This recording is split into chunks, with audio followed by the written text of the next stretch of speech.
Bienvenue dans ce cours numéro 17.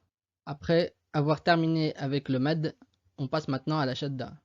Qu'est-ce que vous lisez ici? Dans ce mot, il n'y a rien de nouveau à part ce signe-là.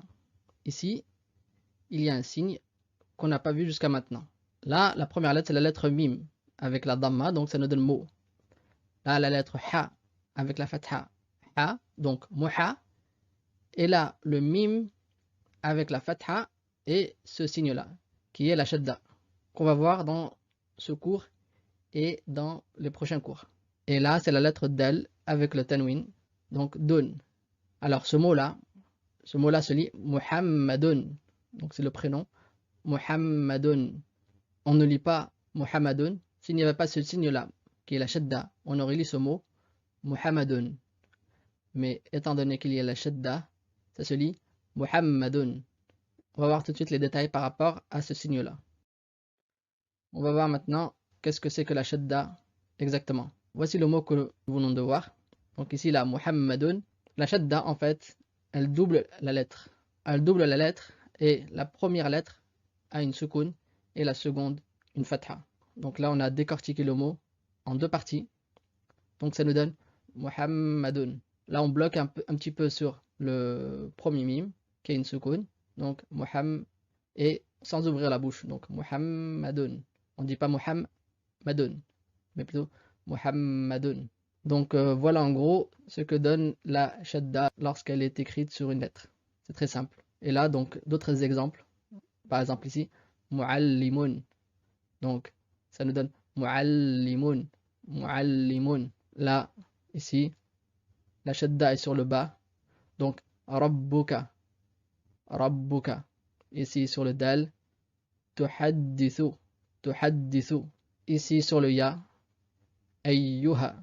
Ayyuha. Ayyuha. Donc, Ayyuha. Ici, sur le lam, comme pour Muallimun, Allama. Allama. Allama. C'est très simple. Ici, mulahada, une remarque de l'auteur du livre. Là, il dit comme quoi on ne peut pas commencer un mot avec la shadda. On ne commence jamais un mot avec une shadda, comme c'est le cas pour le sukun. Donc là, je vous ai mis un exercice à faire. Je vais faire la première ligne et à vous de faire le reste vous-même pour être sûr d'avoir bien compris comment on lit les mots avec la shadda. Là, donc, batta, basta, bajja, bahha, bakha. La shadda est sur les lettres dans l'ordre de l'alphabet. Donc là, on a ta, sa, jim, ha, kha. C'est l'ordre de l'alphabet arabe. Alors là, je trouve que cet exercice est très intéressant. Comme ça, on pourra bien distinguer entre le mot avec la shadda et le mot sans la shadda. Là, par exemple, ces deux premières cases, c'est les mêmes mots, sauf que dans le deuxième, on a la shadda et dans le premier, on n'a pas de shadda. Je vais les lire à la suite pour voir directement la différence. Là, c'est masaha et ici, massaha. Masaha, massaha. Voilà. C'est juste pour bien distinguer entre le mot avec la shadda et sans la shadda. Et là, c'est la même chose avec d'autres mots. Ici, kadhaba, kadhaba. Taba'a, tabba'a. Je vais faire la deuxième ligne quand même. Essayez de le faire vous-même seul, c'est mieux. En mettant sur pause par exemple. Et puis écoutez la suite pour vérifier si ce que vous avez lu est juste ou pas. Alors, donc là c'est khitabun. Et là, khattabun. Ibadun, abbadun. Sibaqun, sabbaqun. Donc là, il faut faire attention. Dans cette ligne-là, on a la shadda avec un med qui vient tout de suite après.